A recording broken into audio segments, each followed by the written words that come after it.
Every summer night on the Mississippi, Louis Armstrong stood on a steamboat deck and played trumpet for people who walked past him without looking up. He was not yet 20 years old. He played anyway. The steamboats on the Mississippi River in the years just after the First World War were not simply boats. They were floating ballrooms, excursion vessels that carried hundreds of passengers on evening cruises up and down the river, dancing, eating, drinking, moving through the summer heat on water that caught the lantern light strung across the upper decks. The Streckfus family, who owned and operated the line, had understood something that most entertainment businesses of the era hadn't fully calculated, that people would pay well for an evening removed from the ordinary world, suspended above the current, with music playing and the city lights drifting past at a distance that made everything on shore seem, for a few hours, like someone else's concern. The music was central to this, and not in a casual way. The Streckfus Line wanted real orchestral music, rehearsed, polished, performed by musicians who could read written charts, keep time, and move from a waltz to a foxtrot to a popular song without losing the dancers on the deck above. The man responsible for delivering that music on the line's main excursion routes was a pianist and bandleader named Fate Marable, a highly disciplined musician who had been working the river for years and had, over time, built a reputation for running the tightest, most demanding orchestra on the Mississippi. Marable hired well. He looked for musicians with technique, stamina, and the ability to read written arrangements rather than simply playing by ear the way most jazz and blues players of the New Orleans street tradition had been trained to do. He fired without sentiment when someone didn't meet the standard.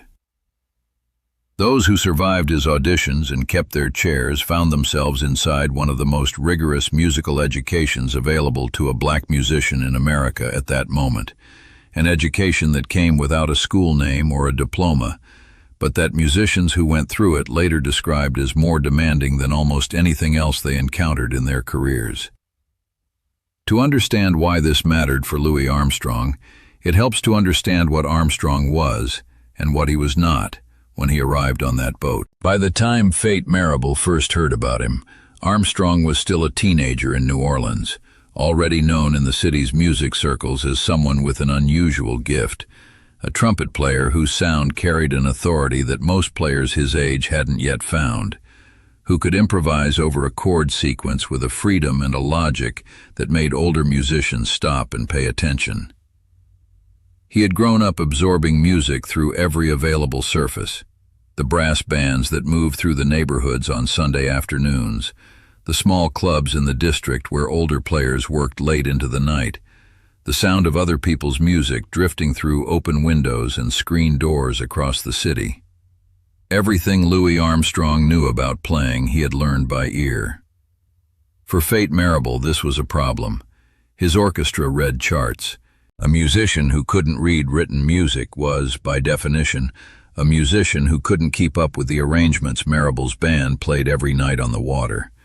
Arrangements that moved across multiple keys, required precise timing between instruments, and left no room for improvised variations that hadn't been agreed upon in advance. Armstrong was hired anyway. Accounts differ on exactly how it was arranged, who made the introduction, what Marable said when he first heard Armstrong play, whether there was a formal audition or simply a conversation that ended with Armstrong being told to report to the boat. What is clear is that Armstrong arrived on the Streckfus Line in the summer of 1919, about to leave New Orleans for the first time in his life, and about to begin what he would later describe as one of the most important educations he had ever received. The boats left from the levee in the evenings and returned in the small hours of the morning, 4, 5, sometimes 6 hours on the water, the orchestra playing without significant breaks while the passengers danced on the upper deck. The musicians, all black, in a world where the passengers they played for were all white, lived during these trips in a different part of the boat entirely, a separation that was simply the given condition of the work, one that none of the musicians would have described as unusual, because it was not, in that time and place, unusual. It was simply how things were arranged, and had been arranged for as long as anyone could remember. Armstrong had grown up inside these realities.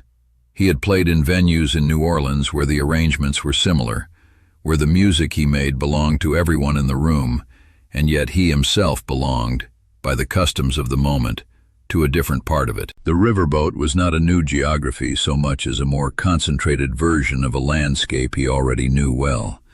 The music traveling upward through the open summer air, crossing every boundary the boat's physical structure imposed, reaching the people on the upper deck who may or may not have turned toward the orchestra when a particular passage caught their attention.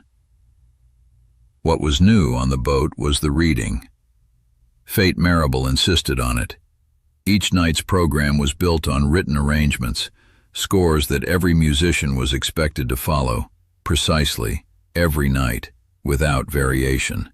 For Armstrong, this was the first and most immediate challenge, to learn, mid-employment, the system of notation that would allow him to do the job he had been hired to do. He learned it on the boat, not in a classroom, but in the brief spaces between sets when the orchestra wasn't playing, on mornings before the evening cruises departed, sometimes, by his own later account, during slow passages in performances when his part was simple enough that he could study the chart in front of him without losing the music entirely. Other musicians in Marable's band helped. Marable himself, demanding as he was about results, apparently understood that a musician learning on the job needed room to develop, and gave Armstrong enough space to grow into the work rather than failing at it immediately. What Marable gave Armstrong was not only the technical skill of reading notation, it was something more difficult to name, the discipline of playing inside a structure that didn't move for inspiration, that didn't allow for the wandering, searching quality that made street music and club music alive, but that had no place in an orchestra with hundreds of passengers dancing on a schedule. Armstrong had grown up improvising. The freedom to find a note a half-beat late, to bend a phrase towards somewhere unexpected, to stop mid-solo and let the silence breathe before returning. This was the language he had always spoken. In Marable's orchestra, you played what was written, when it was written, at the tempo written, and the music moved from arrangement to arrangement with the mechanical dedication required to keep hundreds of people dancing until the boat turned back toward shore.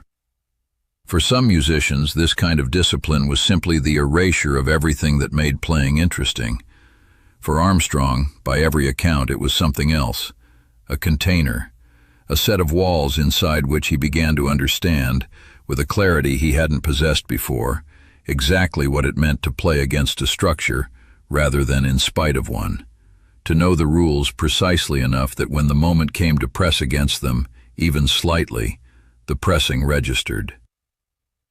The musicians who played alongside Armstrong during these river years later described watching something develop in him during this period that was harder to describe than simply getting better. It was more a sharpening, a sense of his sound becoming more deliberate, each phrase more intentional, as though the constraint of the written arrangement had forced him to think more carefully about every note he played, including the ones he was given room to improvise. Night after night the boats left the levee. Night after night the orchestra played through the program, the dancers moved on the upper deck, and the river moved beneath everything, dark and wide and indifferent to the music floating across its surface. Armstrong played. He played waltzes for couples he would never see again. He played popular songs for passengers who danced without looking toward the orchestra. He played the arrangements Marable gave him with a precision that grew, over the 2 summers he spent on the water, into something that began to feel not like a limitation, but like a foundation, something solid enough to stand on.